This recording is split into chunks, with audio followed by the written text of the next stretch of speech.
Hello friends, a warm welcome. तो चलिए बात करते हैं क्या एग्जामिनेशन के पर्सपेक्टिव से आज के दिन में हम सीख सकते हैं। How we can link our daily work and understanding with respect to general studies. General studies जिसको हिंदी में कहा जाता है सामान्य अध्ययन। अध्ययन कहा जाता है, सामान्य अध्ययन, सामान्य शब्द है उसका। तो सामान्य क्या है हम जानने की कोशिश करते हैं। और इस सीरीज का पर्पस है कि आपको एग्जामिनेशन के नजदीक पहुंचाए, ना सिर्फ 2023 बल्कि 2024 भी, क्योंकि चीजें आपस में जुड़ी हुई हैं, ताना बाना जुड़ा हुआ है, कंडीशनिंग में टाइम लगता है, कोई भी चीज एकदम नहीं होती सिवाय एडवर्टीजमेंट के। एडवर्टीजमेंट हमारे सामने ही है, फट से आ गया, फट से आप देख लो 1 2 3 4 5 6 7 8 9, पर पीछे की कहानी का क्या होगा? पीछे की कहानी का क्या होगा? एक ही व्यक्ति, अनंत रूप।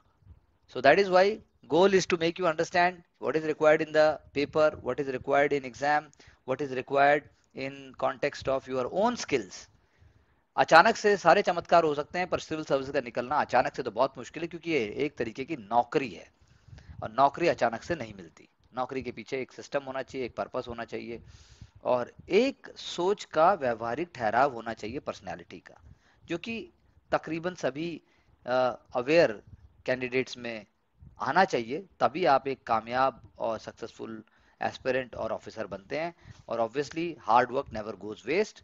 If you are really working with simplicity, honesty, clarity, तो जरूर चीजें होंगी। और हर रैंक लाने वाला व्यक्ति विशेष है। ये कोई सिर्फ 1 और 2 की बात नहीं है। जिसका लास्ट रैंक भी आया है वो भी विशेष है, जिसने मेंस भी दिया है वो भी विशेष है, जिसने इंटरव्यू भी दिया वो भी विशेष, और जिसने प्रीलिम्स की तैयारी भी बहुत अच्छे से की वो भी विशेष है।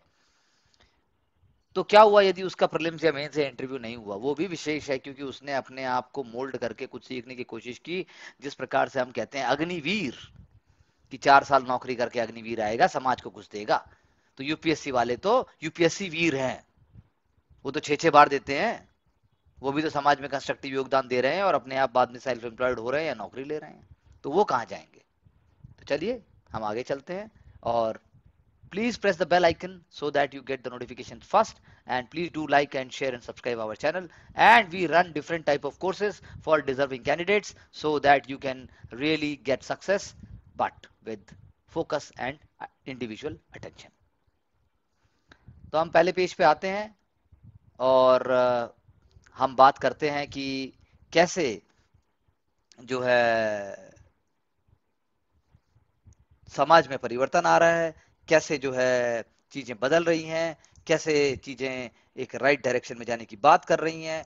क्या आखिर ऐसा हो रहा है जो कि एग्जामिनेशन को हमें अपने पास तक लेके आ सकता है?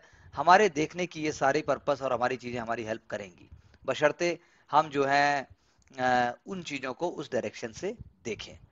इसी एंगल से हम चाहते हैं कि पर्पसफुल और एक तरीके से डिजायरेबल एटीट्यूड और अप्रोच के साथ देखा जाए, ना कि सिर्फ न्यूज की तरह देखा जाए। आपके स्क्रीन पर विजिबल है आज का इंपॉर्टेंट लैंडमार्क और एक participative understanding based idea. Idea क्या है हम अब समझते हैं, एक करके, एक एक करके। First, it is given that court ने अलाउ किया हिंदू प्लेया को और ज्ञानव्यापी मॉस्क में उन्हें प्रेयर करने की राइट दी। फ्रंट पेज पे आता है। वर्शिप एक्ट बार नहीं करता सूट, यानी सूट फाइल करने को बार नहीं करता। ये एक इशू है, हम इस पर चर्चा करेंगे, बात करेंगे।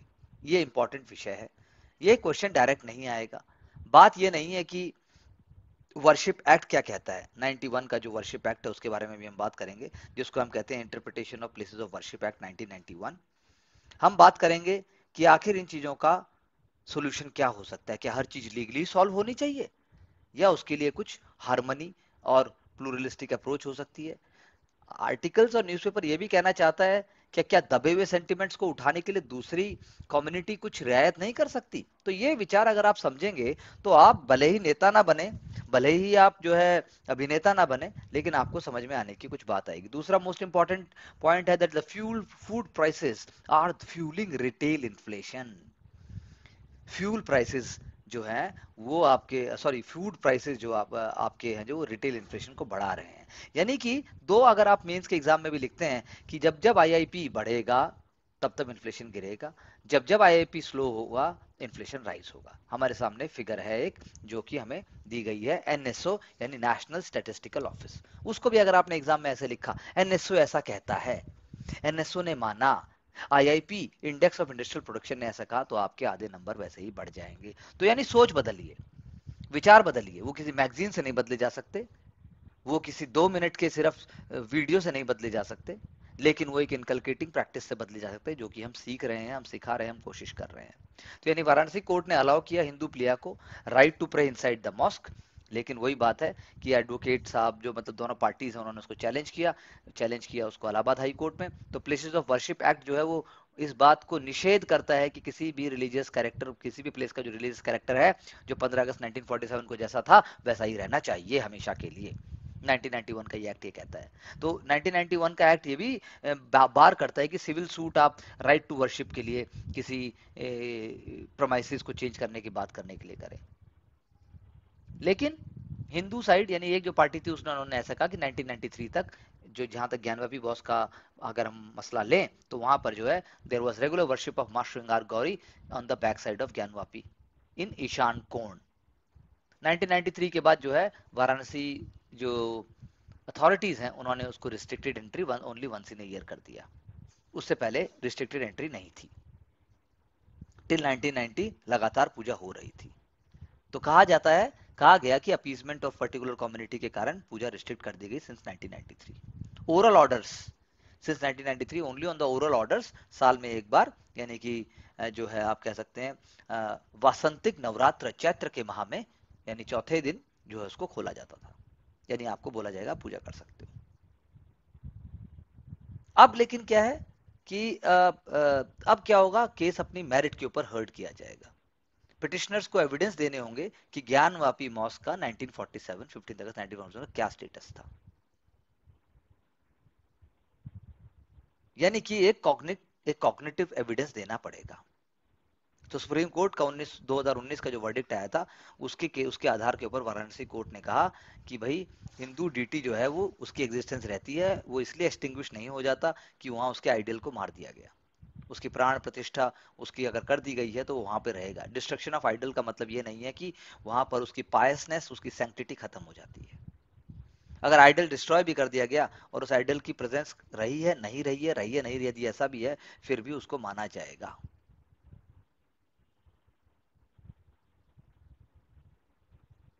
जबकि दूसरी पार्टी का ये कहना था कि हिंदू साइड जो है वो बार्ड थी। उनके बोर्ड ऑफ ट्रस्टीज ने, श्री काशी विश्वनाथ ट्रस्ट ने 1983 के बाद कभी क्लेम नहीं किया, कभी कोई स्टेप नहीं उठाए इसके कि भाई ऐसा होना चाहिए।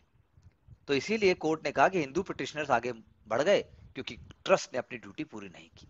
जो जिन्होंने भी पिटिशन डाली है वो ट्रस्ट से आगे बढ़ के उन्होंने किया है।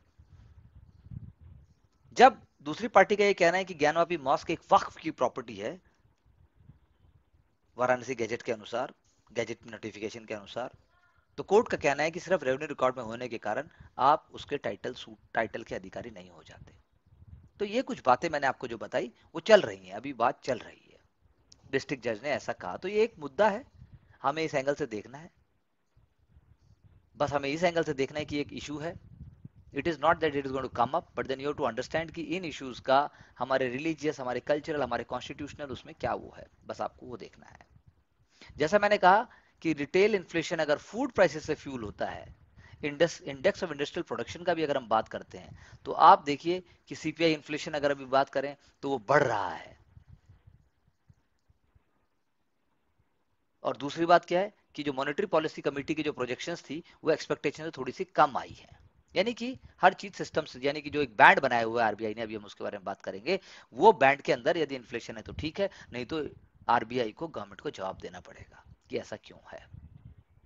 फैक्ट्री आउटपुट डेटा, ये वर्ड भी आप मेंस में लिख सकते हैं। फैक्ट्री आउटपुट डेटा जो एनएसओ देता है, वो मैन्युफैक्चरिंग सेक्टर का आउटपुट जो कि 3/4 है टोटल वेट का आईआईपी का, वो थोड़ा बढ़ा, ओनली 3.2 बढ़ा। माइनिंग सेक्टर का आउटपुट कम हुआ। कैपिटल गुड्स की आउटपुट बढ़ी, सर्विस सेक्टर की आउटपुट बढ़ी, कंज्यूमर ड्यूरेबल की आउटपुट बढ़ी। तो इसीलिए आईआईपी की जो ग्रोथ है वो ओवरऑल थोड़ी कम रही। और बेसिकली बेस नॉर्मलाइजेशन जो उसका बेस है, अगर हम उसको देखते हैं अगर उसको इन्फ्लेशनरी जो उसके टेंडेंसी उसको हटा के देखेंगे, हम देखेंगे कि कुछ एरियाज में हैवी रेनफॉल हुई, कुछ एरियाज के अंदर डेफिसिट हुआ, कुछ सर्विसेज जो कॉन्टेक्ट इंटेंसिव सर्विसेज जिनको हम कहते हैं कोरोना में जो बंद हुई, अगर वो दोबारा चालू हुई तो चीजों में कुछ बदलाव आए, किंतु कुल मिलाकर इन्फ्लेशन राइज हुआ। सप्लाई जो चेन है वो अभी कंटिन्यू हो रही है, ग्लोबल ग्रोथ आउटलुक वीक हो रहा है, इंडस्ट्रियल आउटपुट पर प्रेशर आ रहा है, तो इसीलिए ये सारी चीजें हो रही हैं जैसा मैंने आपको बताया। इंडिया श्रीलंका नेबरहुड पे यदि आप आंसर लिखते हैं जिसमें आप 13 अमेंडमेंट की बात भी लेके आते हैं, लेकिन आप ये भी लिख सकते हैं कि इंडिया चाहता है कि 13 अमेंडमेंट का फुल इंप्लीमेंटेशन हो, प्रोविंशियल काउंसिल इलेक्शंस जल्दी से जल्दी क्राइसिस आइलैंड रिलेशन में होने चाहिए, और बाद में आप उसको बाकी एक ब्रॉड परव्यू से ले सकते हो। You must know the role of OHCHR, OHCHR का रोल आपको पता होना चाहिए, जो कि यूनाइटेड नेशन से जुड़ा हुआ है। मूविंग फर्दर, हर स्टेट के हर राज्य की न्यूज होती है, लेकिन हमें वो नहीं देखना है, हमें देखना है कि सोसाइटी का क्या उससे आउटलुक दिखाई देता है। कोई गार्ड को थप्पड़ मार रहा है, कोई सुसाइड कर रहा है, कोई जो है मतलब क्रिमिनल न्यूज है, उससे पता लगता है कि समाज में जो असामाजिक तत्व हैं, जिनको हम असामाजिक वर्ड यूज कर रहे हैं, वो किस हिसाब से चीजों को कर रहे हैं। या कोई रोड एक्सीडेंट भी हो रहा है, MNC employee hit killed in hit and run, तो ये राजधानी है। लेकिन राजधानी सिर्फ होने की वजह से, दिल्ली की राजधानी होने की मतलब भारत की राजधानी होने की वजह से हो सकता है बहुत सारे और आयाम जो भारत को चाहिए वो नहीं हो पाते, तो आपको अपने राज्य के अखबार पर भी ध्यान देना चाहिए। जैसे अभी रिसेंटली सुप्रीम कोर्ट ने बोला यदि आपके पास डॉग है और आपका डॉग किसी को काट लेता तो जिम्मेदारी आपकी होगी, तो उसके बाद बहुत सारे लोगों ने अपने डॉग पेट्स को भी छोड़ना शुरू कर दिया। इंटरव्यू में आपसे ऐसा क्वेश्चन पूछा जा सकता है कि ऐसा क्यों, इसके लिए क्या सोल्यूशन होना चाहिए, और कुत्ता ही क्यों पालते हैं आप और कोई जानवर क्यों नहीं पालते, सुअर भी पाल सकते हैं आप, बाकी भी पेट पाल सकते हैं, कैट का हमारे यहाँ इतना चलन नहीं है। तो ये इश्यूज आपको खुद सोचने चाहिए according to your hobby. If your hobby is sports, then you must know the sports policy of state and sports policy of India also. This is with respect to the sports policy of Jharkhand. तो आपके हिसाब से झारखंड की sports policy क्या होनी चाहिए? क्या आपको पता है झारखंड बहुत ही फॉरवर्ड लुकिंग है as far as sports is concern? Women hockey हो, वुमेन क्रिकेट हो, इवन बाकी स्पोर्ट्स के अंदर भी झारखंड का बहुत ही औसम कंट्रीब्यूशन रहता है।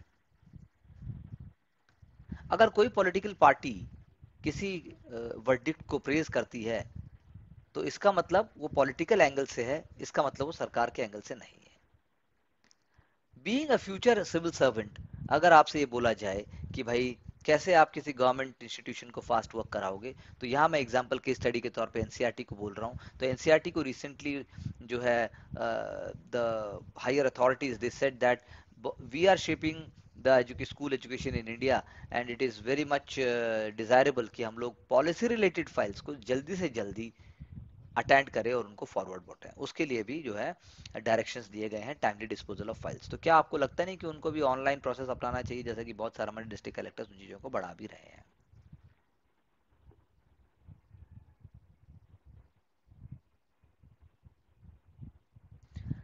वन न्यूज इज देयर कि कोई पॉलिटिकल पार्टी, जैसे इस केस में ओपीएस है, O Panneerselvam from AIDMK in Tamil Nadu. So Supreme Court is saying कि आप पार्टी ऑफिस, एक पॉलिटिकल पार्टी के एक्स्ट्राऑर्डिनरी फार रीचिंग कॉन्सिक्वेंसेज होते हैं डेमोक्रेसी में अगर आप उसका ताला लगा देते हैं तो। पनीर सेल्वन ने कहा था, Madras high court has said to Panneerselvam that you must reopen AIDMK office, और की जो है अपने राइवल ई ई एडापड़ी के पलानीस्वामी को देनी चाहिए आपको, पलानीस्वामी जो कि वहाँ के फॉर्मर चीफ मिनिस्टर भी रहे हैं। So see the question is extraordinarily far reaching consequences, भाषा पे ध्यान दीजिए, extraordinary far reaching consequences, आप पे क्या फर्क पड़ता है? यानी कि एक पॉलिटिकल पार्टी की फंक्शनिंग को, क्योंकि वो लोगों को रिप्रेजेंट कर रही है, it must not be allowed to do so, ऐसा कोर्ट ने कहा। तो आपको भी ऐसा ही फील लेके आनी है कि चीजें जुड़ी हुई हैं और मुझे भी वैसे ही वर्क करना है। Honourable prime minister's birthday will be celebrated at Seva fortnight, जैसा मैंने आपको एग्जांपल दिया। तो बजाय केक काटने के आप स्कीम्स को प्रमोट करेंगे। ओके,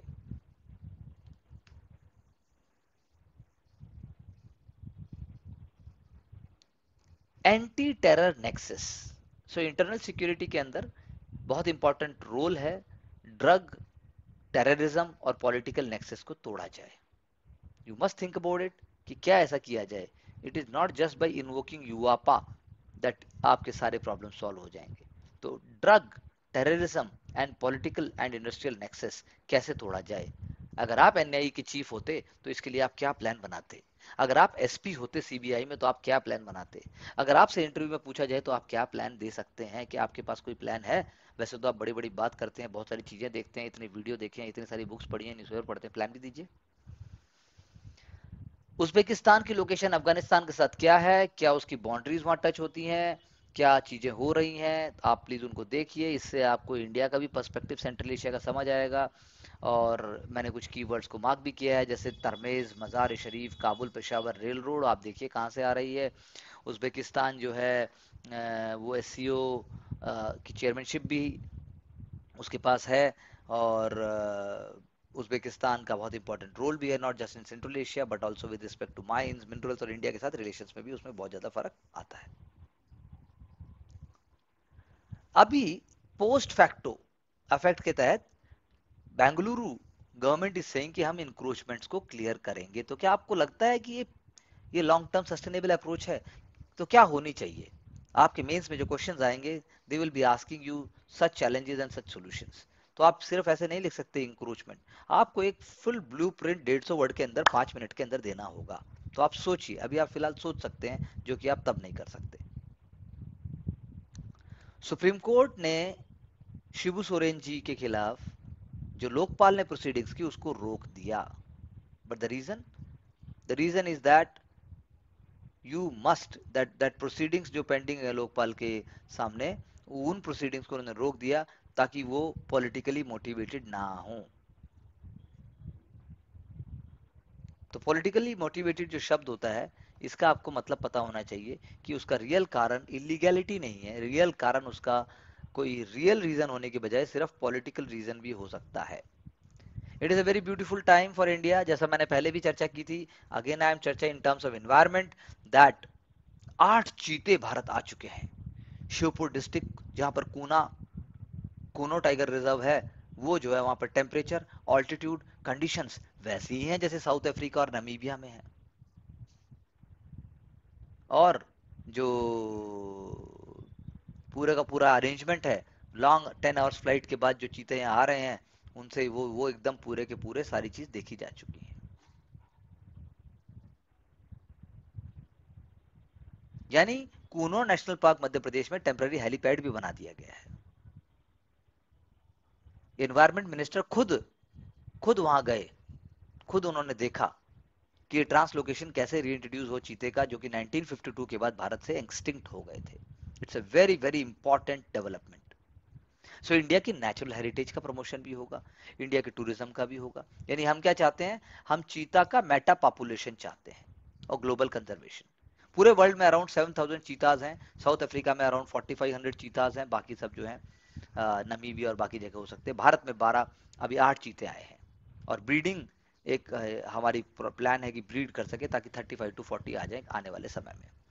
तो भारत में जो है इस साल 20 चीता आए, 8 नामीबिया से आए, 8 मैंने जैसा बताया, और 12 साउथ अफ्रीका से आए। Now they will be introduced, क्योंकि पूरा उनका चेकअप सब हो चुका है, detection of disease and everything. Now the point is that चीताज will be provided, they will be fed, and then they will be given a right atmosphere. Cheetahs के लिए cages बनाए गए हैं, and then most importantly they will be introduced on the birthday of our prime minister.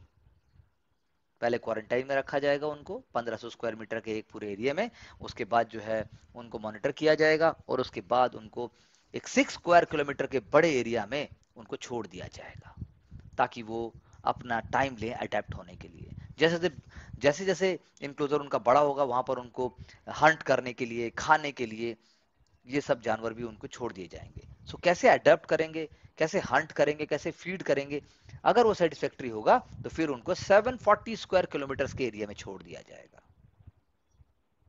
ऐसा national tiger conservation authority का कहना है। क्योंकि पार्क जो है 740 स्क्वायर किलोमीटर है, चीता को बहुत बड़ा एरिया मिलेगा, लार्जर फॉरेस्टेड और सेमी फॉरेस्टेड रीजन भी मिलेगा, यहां तक कि विलेजर्स को भी प्रिपेयर किया गया है।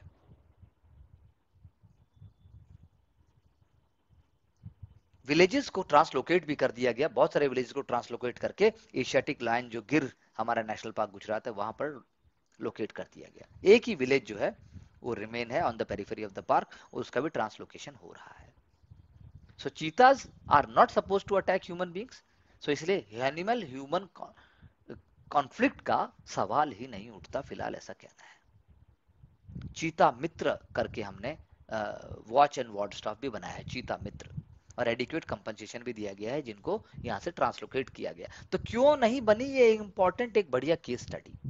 आप बताइए मुझे कि इसके अंदर ऐसा क्या मिस हो जाता है, अगर आप वहां के डिस्ट्रिक्ट कलेक्टर हैं या आप फॉरेस्ट कंजर्वेटर हैं या आप एनवायरमेंट मिनिस्टर हैं या आप एनवायरमेंट सेक्रेटरी हैं, प्रधानमंत्री तो नहीं पूछेगा एग्जाम आपसे, तो आप ऐसा और क्या करेंगे।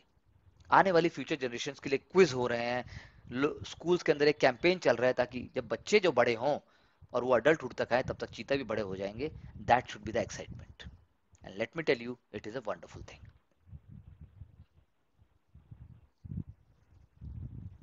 Again, World Dairy Summit had taken place. World Dairy Summit had taken place in New Delhi. And then the theme of the dairy is a dairy for nutrition and livelihood. The focus had been on the role of women. Women, जहाँ 2 लाख से ज़्यादा villages and 2 crore से ज़्यादा I should say farmers are involved in dairy, and more than 70% money is received directly.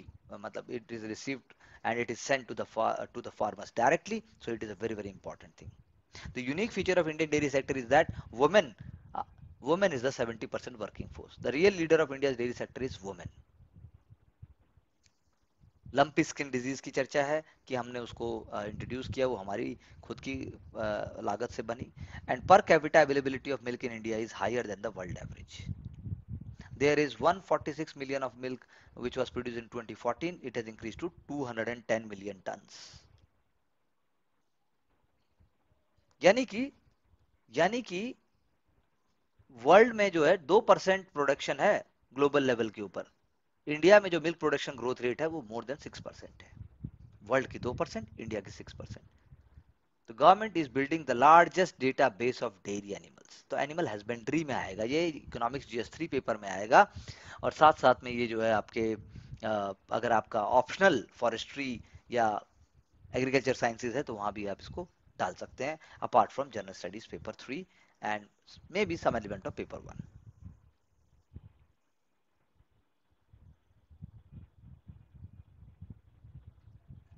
So here is a picture of Pran Pratishtha of Ram Mandir in Ayodhya by January 2024. Have a real look how it is. It is seen as a national monument. It is seen as something of national importance. So that's why I'm asking you to have a look. Being a future civil servant. मैंने चर्चा की थी शुरू में कि कैसे Gyanvapi mask का मुद्दा सिर्फ लॉ से नहीं देखा जाना चाहिए। Over reliance on litigation is not good for social harmony, because the point is, जैसा मैंने आपसे कहा कि पिटिशनर्स जज का कहना है वो ना तो मॉस्क को मंदिर में कन्वर्ट करने की बात कर रहे हैं, ना वो ओनरशिप की बात कर रहे हैं, वो सिर्फ राइट टू वर्शिप की बात कर रहे हैं। वो एक सिविल राइट है, देयरफॉर 1991 का जो वर्शिप एक्ट है यहाँ पर लागू नहीं होता है, ऐसा जज ने कहा। और जैसा मैंने आपको बताया, mask is not having any ownership rights even after having its name in the Waqf. So the debate ये है कि places of worship act constitutionality क्या है उसकी, उसके परमिट्स क्या है, उसके प्रोहिबिट्स क्या है। क्या हमें इस मुद्दे पर ज्यादा सोचना चाहिए? क्या लिटिगेशन ही बेस्ट मेथड है? क्या लोकल हिंदू और लोकल मुसलमान काशी के कोई out of the box solution नहीं दे सकते हैं? तो बाबरी मस्जिद वर्डिक्ट की बाद हमने माना है और हम मानते हैं कि ऐसे और मुद्दे नहीं उठ जाने चाहिए। There are different political bodies and different bodies like RSS। ऐसा कहा गया आर्टिकल में कि उन्होंने जो है बार बार बोला है कि ऐसा कोई कारण नहीं है कि हमें नई नई चीजें उठानी चाहिए। ग्रेट रिलीजियस सेंटिमेंट है, मथुरा का और काशी का भी है, लेकिन क्या इसका और कोई तरीका नहीं है? तो ऑब्सेशन इस बात का कि लॉ ही सॉल्यूशन हो, it may lead to some problems also, because laws are not written in stone, वो तो बार बार अमेंड भी होते हैं। और लॉ तो वो होता है जो जजमेंट लास्ट में जो कहेगी वो लॉ बन जाएगा। 1991 का एक्ट किन कंडीशंस में it was pass? That was the period of Ram जन्मभूमि, जो मूवमेंट था, टेंपल मूवमेंट चल रही थी, वो अपने पीक पे थी। Legislative intent was to freeze the religious character of the place, और उन्होंने जो है उस एक्ट ने जो है बाबरी मस्जिद को उससे एग्जेम्प्ट कर दिया था। तो इसीलिए जो बेसिक स्ट्रक्चर है कॉन्स्टिट्यूशन का, या जो फंडामेंटल प्रिंसिपल्स हैं, नॉन रिट्रोग्रेशन एक वर्ड अगर मैं यूज करूं, नॉन रिट्रोग्रेशन, आपको भी अपने आंसर्स में ऐसा टर्म यूज करना चाहिए, ना ज्यादा हैवी बनाते हुए। तो non retrogression is the fundamental principle of our constitutional law. So historical wrong जो हो चुके हैं उनको आप ठीक करने के लिए आज के समय में बार बार पीछे नहीं जा सकते, बार बार आप वो नहीं कर सकते कि ऑब्जर्वेशंस जो है वो पीछे के हिसाब से होंगी। तो इसीलिए the point is that places of worship act prohibit करता है conversion of character, but it is not a certain of place of worship. उसके लिए क्या होगा, तो वाराणसी डिस्ट्रिक्ट जज ने कहा है कि it is not prohibited by 1991 act, जो ज्ञानवापी मॉस्क की बात है। और उन्होंने, जैसा मैंने आपको पहले बताया कि काशी विश्वनाथ के जो महामहिम है बाबा काशी विश्वनाथ, उनका जो है सदियों से महिमा मंडन, सदियों से उनकी पूजा होती रही है, और वो जो है सिर्फ एक बाबरी मस्जिद के उसके कारण उनको कोट करके वो नहीं हो सकता, उनका मतलब आप बात को हटा नहीं सकते। तो point is that I have already discuss with you, Babur ने क्या किया, औरंगजेब ने क्या किया, वक्फ बोर्ड तो बाबर औरंगजेब ने नहीं बनाया। तो point is that we have to see that it cannot be done through only legal ways, it should be done through harmony, peace and discussions and so on. That is going to give us long term solution. That is what Faizan Mustafa sir का ऐसा कहना है। और sir जो है constitutional law expert है, हमें भी अपने एस्से में हमें भी अपने आइडियाज इतने ब्रॉड और कंट्रोवर्शियल इश्यूज को छूकर ऐसे रखने चाहिए। तो कहने का मतलब ये है कि लेजिस्लेटिव इंस्ट्रूमेंट का प्रयोग करके यदि सेकुलर फीचर हम इंडियन पॉलिटी के अगर हम बचा रहे हैं, तो वो भी one of the basic feature of the constitution है। मैं रिपीट करता हूं, अगर हम प्लेसेस ऑफ वर्शिप एक्ट बनाकर उसको एक लेजिस्लेटिव इंस्ट्रूमेंट मानकर यदि हम कॉन्स्टिट्यूशन के बेसिक फीचर्स को बता रहे हैं, बचा रहे हैं, तो that is also a very very important part of protecting our constitution and polity. Okay, that is what I want to say. Again, coming back to economy, so the policy makers का बहुत important role है, price control होना चाहिए, inflation इतना ज़्यादा नहीं जाना चाहिए, again it is breaching the bracket of 7, so again as I just discussed in the beginning, consumer food price index बढ़ गया, उसके बाद जो है इसके कारण है, जैसे शॉर्ट रेनफॉल हुआ, गैंजेटिक प्लेन्स में इतना ज़्यादा पैदावार नहीं हुई, इसका मतलब सीरियल इन्फ्लेशन जो है वो आने वाले टाइम में रहेगा ही रहेगा और प्राइस प्रेशर बना रहेगा। दूसरा, जैसा हमने देखा, राइस के और वीट के एक्सपोर्ट के ऊपर बैन भी हो गया है, उससे भी प्रेशर आया। और सबसे इंपॉर्टेंट बात है कोर इन्फ्लेशन, क्योंकि core inflation excludes volatile food and fuel components. ठीक है जी, कोर इन्फ्लेशन का टर्म हमने यूज किया, तो वो भी हाई है। तो पॉइंट ये है कि ये सारी चीजें हमें बताती हैं कि आरबीआई जो है उसको स्टेप लेने होंगे, आरबीआई को टैकल करना होगा, और इसके अपने कुछ चैलेंजेस हैं, तो आपको भी ऐसे कुछ सॉल्यूशन देने की बात करनी चाहिए। इन terms of international relation, specially PSIR, very beautiful PSIR में एक टॉपिक होता है ग्लोबल पावर सेंटर्स, उसमें उसके हिसाब से यदि हम इस क्वेश्चन को देखें और ये क्वेश्चन को देखें कि इंडिया का रशिया और यूक्रेन वॉर कॉन्फ्लिक्ट में पहली बार, क्योंकि हम ऐसा देख रहे हैं कि Ukraine is on the front foot and for the first time Russian forces have retreated, तो इसके क्या क्या कॉन्सिक्वेंसेज हो सकते हैं, ओवरव्यू अगर देखा जाए, यूक्रेन के टेरिटोरियल गेन करने से क्या फायदे हो सकते हैं, इंडिया की स्ट्रेटेजी क्या होनी चाहिए।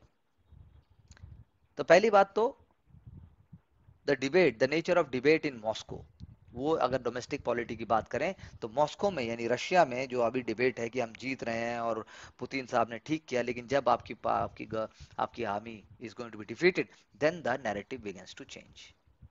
तो लिबरल पावर्स जिनको दबा हुआ है वो ऊपर उठ के थोड़ी सी आएंगी। Secondly, Russia will have to recast its military strategy so that it is able to prove that we have taken the right step. Thirdly, जो इम्पैक्ट है इस मिलिट्री सेटबैक का अगर हो जाती है और मान लो हो गई, तो उसका पूरे के पूरे एशिया और even at the bigger sphere क्या पड़ेगा। For example, Belarus is a party to Russia's efforts, और उसके प्रेसिडेंट पॉलिटिकल रेजिस्टेंस को क्रश करके जीते थे अलेक्जेंडर लुकाशेंको। यूरोपियन डिपेंडेंस खत्म हो रही है, यूरोपियन डिपेंडेंस जो है वो अपना यूरोप अपना डिपेंडेंस रशियन गैस पे खत्म कर रहा है. There has we will talk about something called price cap mechanism. They are planning कि इतना प्राइस मैकेनिज्म ही होना चाहिए, वो हम बात करेंगे. Price cap mechanism means G7 countries are going to make sure that जो गैस है, जो प्राइस है, जो ऑयल है, उसका एक मैक्सिमम प्राइस बैंड फिक्स कर दिया, उसके ऊपर उसका प्राइस बढ़ने ही नहीं देना है, उसको जो है उसको पूरे वर्ल्ड में उसको नेविगेट ही होने नहीं देना है. That is what is called real power. And China के लिए भी हार्ड थिंकिंग है, अगर रशिया के सेटबैक के बाद which was thinking about Taiwan in the same way. So what India should think in these veg and directions. हमारी जो हिस्टोरिकल पार्टनरशिप है, हमारी जो हिस्टोरिकल रिलेशनशिप है, वो हम कैसे देखेंगे.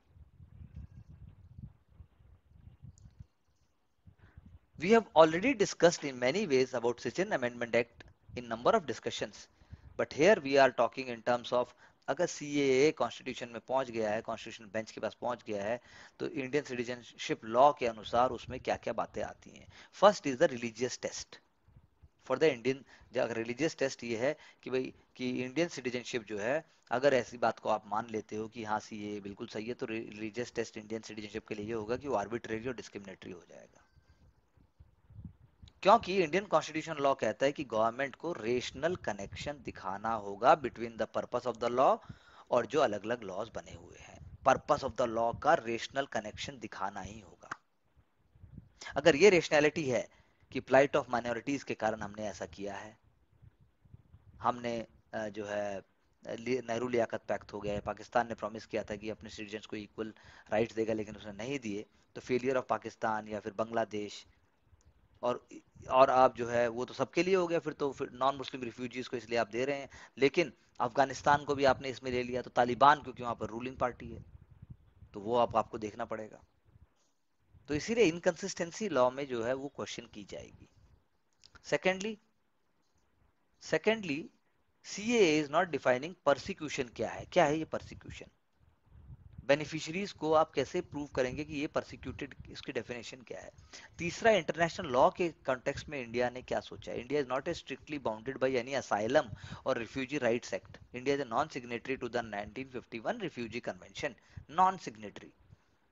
Religion specific grant of citizenship और डिस्क्वालिफिकेशन जो है वो फिर नहीं आता है, जो कि हम बात कर रहे हैं कि हम कुछ लोगों से सिटीजनशिप ले लेंगे because they are not suppose to be Indians. बांग्लादेशियों भारत से भागो, या इस प्रकार के जो बातें हैं. तो ये सारी लिमिट्स टेस्ट होंगी. कोर्ट डिटरमाइन करेगा कि सिटीजनशिप की कॉन्स्टिट्यूशनल वैल्यू क्या है. सिटीजनशिप की कॉन्स्टिट्यूशन वैल्यू और स्टेटस क्या है.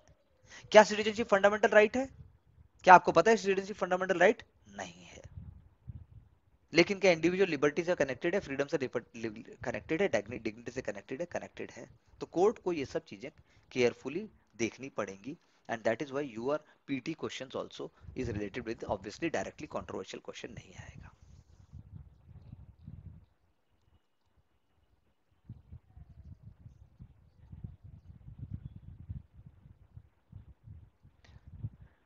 इन टर्म्स ऑफ अंडरस्टैंडिंग की रियल ग्रास रूट लेवल के ऊपर सरकार कैसे चलती है, या IAS IPS ऑफिसर को कैसे सुनने को मिलता है, वो क्या सोचता है या उसे क्या होना चाहिए, क्योंकि हवाबाजी तो पेपर सिलेक्शन के साथ ही खत्म हो जाती है.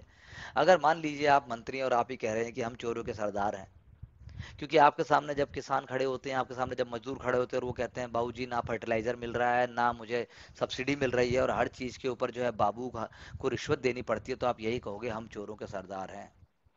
कोई भी चीज बिना करप्शन के नहीं होती है. हम सरकार में जरूर है लेकिन करप्शन पूरा है. तो सोचिए उसका डिस्ट्रिक्ट कलेक्टर या उस मिनिस्ट्री से रिलेटेड ऑफिसर या सेक्रेटरी, क्या उनको आपको लगता नहीं कोई जवाब देना चाहिए, कोई स्टेटमेंट आता नहीं है. तो यानी कि जो ग्रास रूट प्रॉब्लम्स हैं, चाहे मंडी बनाने की हैं, चाहे समिति बनाने की हैं, चाहे फर्टिलाइजर देने की हैं, चाहे डायरेक्ट बेनिफिट ट्रांसफर की हैं, तो आपको अपने आंसर्स में रियलिस्टिक सॉल्यूशंस लाने होंगे. आपको बिना पैनिक हुए, बिना परेशान हुए आपको अपना लेवल को रेज करना होगा. This was just an example of case study. We have number of times discussed in terms of general studies paper 2, जिसमें कॉन्स्टिट्यूशन के क्वेश्चंस आएंगे ही आएंगे, लेकिन हम कॉन्स्टिट्यूशन के थीम्स के थ्रू, हम कॉन्स्टिट्यूशन के केस स्टडी के थ्रू ये सीख सकते हैं कि कैसे वर्ड्स को हमें यूज करना है. जैसे अगर मैं एक सेकंड में बात करूं कि 3 क्वेश्चन टेस्ट क्या है 10% ईडब्ल्यूएस कोटा के सामने। सबसे पहला तो यह है कि इश्यूज क्या फिक्स किए हैं सुप्रीम कोर्ट ने। सो 4 इशू जो इसके अंदर आते हैं बेंच के कंसिडरेशन के लिए। पहला कि 103rd अमेंडमेंट एक्ट क्या वो ब्रीच कर रहा है बेसिक स्ट्रक्चर ऑफ कॉन्स्टिट्यूशन को स्पेशल प्रोविजन बनाकर, क्योंकि वो स्पेशल प्रोविजन बना रहा है, रिजर्वेशन बना रहा है किसको, किस बात के ऊपर, इकोनॉमिक क्राइटेरिया की बात के ऊपर। क्या ये अमेंडमेंट जो 103 है ये क्या बेसिक स्ट्रक्चर को भी ब्रीच कर रहा है?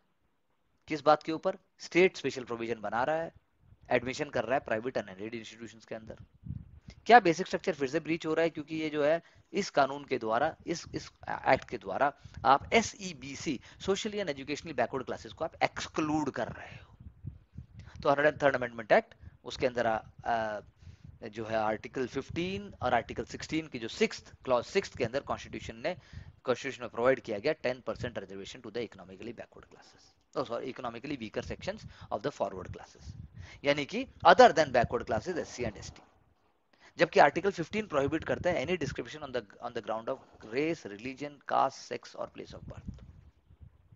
जबकि आर्टिकल 16 आपको कहता है equal opportunity in the nature of public employment. तो ईडब्ल्यूएस दिया गया, एक कमेटी बनी थी मेजर जनरल SR सिन्हो की, और उन्होंने रिकमेंडेशन दी थी जो कि 2005 में कमेटी बनाई गई थी, 2010 में उसने अपनी रिपोर्ट दी और देख लो आप लागू भी हो गया। तो सिन्हो कमीशन ने रिकमेंड किया all below poverty line of general category जो टाइम टू टाइम नोटिफाई किए जाए सबको इसमें डाल दो। उनको आप EBC कहते हैं, इकोनॉमिकली बैकवर्ड क्लासेस कह सकते हो। सो ईडब्ल्यूएस कैसे हुआ? ईडब्ल्यूएस 8 लाख की बात की गई, DOPT बोला जिसके पास 8 लाख से कम इनकम है वो सारे के सारे वैलिड है। बाद में और भी कुछ क्राइटेरिया में चेंज आया, लेकिन रिसेंटली जब last year there was an all India quota for PG medical courses, तब बाद में फिर से इशू उठा तो 8 लाख की बात की गई। उसके बाद सुप्रीम कोर्ट आज सेंट्रल गवर्नमेंट की रिविजिट करो भाई 8 लाख आप कैसे लेके आए एनुअल फैमिली इनकम। तो उसके बाद जो है कमेटी ने रिपोर्ट दी कि इसको रिटेन कर सकते हैं। कमेटी ने ये बोला उनको एक्सक्लूड कर दो जिनके पास 5 एकड़ जमीन है। तो यानी कि इसको अनकॉन्स्टिट्यूशनल क्यों माना जाए या क्यों नहीं माना जाए? ये वायलेट करता है बेसिक स्ट्रक्चर को, स्पेशल प्रोटेक्शन देता है उनको जो सोशली डिसएडवांटेज ग्रुप नहीं है। दूसरा 1992 का इंदिरा साहनी केस के द्वारा 50% की जो कैप है रिजर्वेशन की मंडल रिपोर्ट के द्वारा उसको भी ये ब्रीच करता है। तो economic backwardness can not be the sole criteria of identifying a backward class. Private unaided education institution का मुद्दा तो मैंने आपको बताया ही है। बट द गवर्नमेंट सेज कि मिनिस्ट्री ऑफ सोशल जस्टिस का भी ऐसा कहना है और director principle of state policy के अंदर हमारा फर्ज है कि हम जो है वीकर सेक्शंस को प्रोटेक्ट करें। Article 46 interest of the economically weaker sections.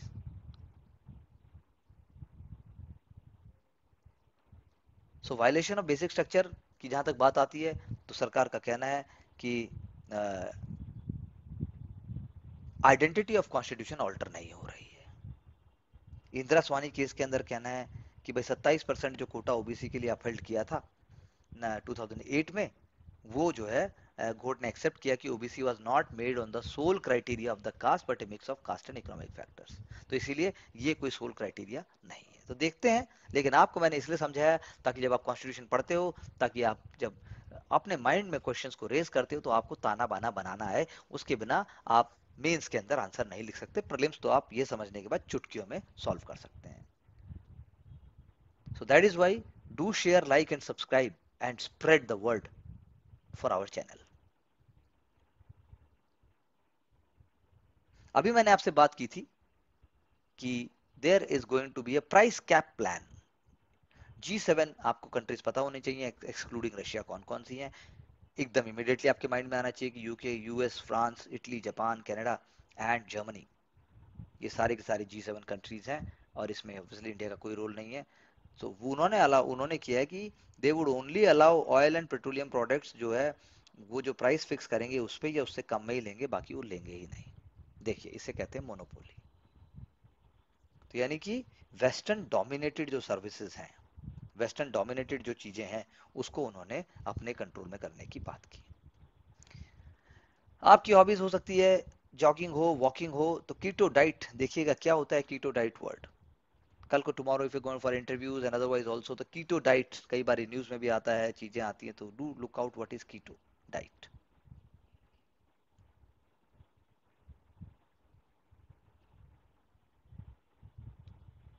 In terms of hobbies, you may be watching television serials, watching movies.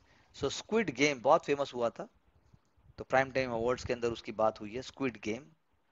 You must be aware of what people like so that you understand what society likes.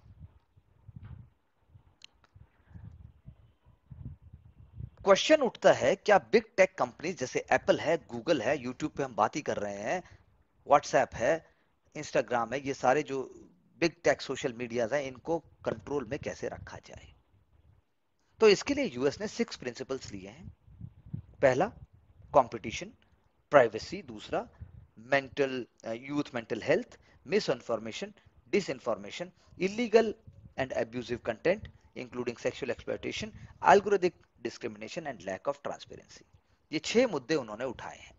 दोबारा repeat कर सकता हूं मैं कि भाई privacy होनी चाहिए, mental health पे फोकस होना चाहिए, कोई भी अब्यूजिव और सेक्सुअली एक्सप्लॉयटेटिव इन्फॉर्मेशन नहीं होनी चाहिए, एल्गोरिथम एल्गोरिथम एल्गोरिथमिक डिस्क्रिमिनेशन नहीं होना चाहिए, और ट्रांसपेरेंसी होनी चाहिए। तो ये 6 प्रिंसिपल हैं जो भारत को भी फॉलो करने चाहिए, यानी तभी ग्रेटर अकाउंटेबिलिटी आएगी। क्योंकि आज के समय में ये मीडिया बन गई है हमें डिवाइड करने के लिए, मीडिया बन गई है हमें बहकाने के लिए। फेक न्यूज आप अपने आप में रियल न्यूज से बढ़कर फैलता है। तो कंपटीशन होना चाहिए, रियल कंपटीशन होना चाहिए, rather than rent seeking attitude of this big companies जो हर चीज के लिए मोनोपोलाइज करके बैठ गए हैं। इसीलिए पॉइंट ये है कि स्पेशल प्रोटेक्शन सोशल मीडिया को मिली हुई है यूएस के अंदर, तो और वो इंटरमीडियरीज के फॉर्म में आते हैं, इसीलिए उन पर लीगल एक्शन नहीं लिया जाता है, क्योंकि वो ओरिजिनेटर नहीं है किसी भी पोस्ट के। Can not control first instance में आदमी क्या डालने वाला है। हाँ, obviously post facto they take action, और उनको लीगली लायबल नहीं किया जा सकता इन चीजों के लिए। That is what has been flagged, और उनकी अकाउंटेबिलिटी बढ़ाने की बात की गई है, ताकि ताकि स्पीच और उसके बाद जो है फंडामेंटल राइट्स, इन सब की बातों को हम आगे बढ़ा सकें। दूसरा, इलीगलिटीज को भी रोका जा सके, और तीसरा, उनको कंट्रोल में लाया जा सके, अपने आप में वो टेक एक सरकार या देश जितना रूप धारण ना कर ले। इंडिया के केस में भी आप अगर आप देखेंगे तो लॉ इन्फोर्समेंट रिक्वेस्ट डाली गई है, ग्रीवेंसेस के लिए ऑफिसर्स भी पुटअप किए गए हैं। व्हाट्सएप ने अपने आईटी रूल्स भी लेके आया है, और ये कहा है व्हाट्सएप ने कि if I provide you originator then it is breaching my law. तो जो इंक्रिप्शन है, सिक्योरिटी इंक्रिप्शन, वो तो नहीं टूटना चाहिए, लेकिन कुछ रास्ता नहीं निकालना होगा। आपका क्या मानना है, आप सोचिएगा जनरल स्टडीज पेपर 3 के अंदर, जनरल स्टडीज पेपर 1 सोसाइटी के अंदर, एसए के अंदर, एथिक्स के केस स्टडी के अंदर, ये बड़े इंपॉर्टेंट एलिमेंट है। इंडिया का आईटी एक्ट 2000 इसी दिशा में, और डाटा प्राइवेसी बिल जो आने की बात है वो भी इसी दिशा में एक बहुत ही महत्वपूर्ण कदम है।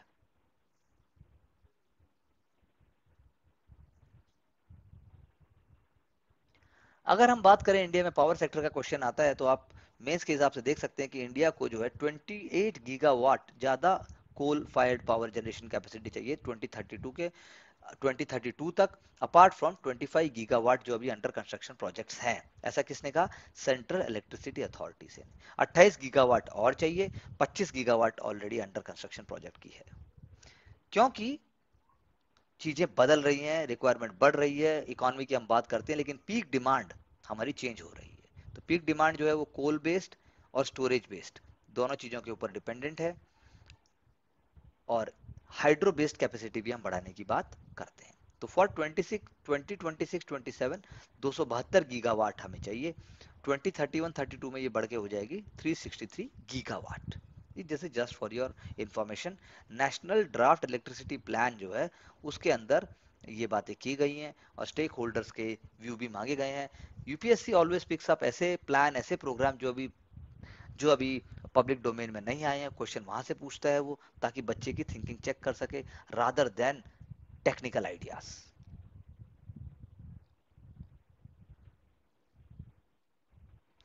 हम सैल्यूट करते हैं उन सोल्जर्स की ग्लोरी को जिन्होंने देश के लिए अपनी जान कुर्बान की, चाहे वो इंडो पाक वार 1971 बांग्लादेश लिबरेशन वॉर हो, चाहे फिर ऑपरेशन पवन हो 1989 1988 1990 श्रीलंका में, चाहे ऑपरेशन रक्षक हो जम्मू एंड कश्मीर में 1992, एंड देन ऑपरेशन मेघदूत और operation Vijay 1999 Jammu and Kashmir, operation पराक्रम 2001 2002।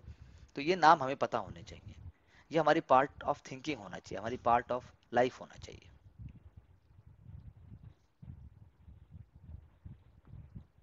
Coming to US champion, US Open champion Carlos Alcaraz, और क्या लिखा है ऊपर आप पढ़ लीजिए, how to train a champion, how to train a champion.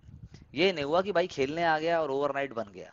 Similarly for the civil services also there is a process, there is a plan. अगर आप ऑलरेडी ट्रैक पे है तो it will take less time, otherwise it will take some time, but success will be yours by your hard work and by your smartness. आप अपनी English vocabulary को बढ़ाने के लिए जम्बल्ड वर्ड्स को भी देख सकते हैं, आप सोचिए, और अगले दिन उसके आंसर्स भी आते हैं। अगले दिन क्या, उसी टाइम आंसर आ जाता है। जैसे अगर मैं ये पहला वर्ड पढ़ूं BOSEE, तो इसका आंसर होना चाहिए ओबेस, OBESC, जिसको हम कहते हैं हिंदी में, अगर क्रूड भाषा में कहूँ तो मोटापा। दूसरा वर्ड देखिए कितना इंपॉर्टेंट है, बहुत जल्दी आप ढूंढेंगे तो मिलेगा आपको, EHMROT, यानी कि ये बन जाता है मदर। तो ऐसे सिंपल सिंपल भी आप करेंगे, you will enjoy it, but then not taking much time, because आपको बहुत सारा पढ़ना है, बहुत सारा रिवाइज करना है, बहुत सारा समझना है, and that is what we can say for today. Thank you very much. Wishing you all the best. Get success. Get back to us for any problems. We run courses, we run programs for success, and we have been doing so for a long, long time, and we continue to do so. Thank you very much.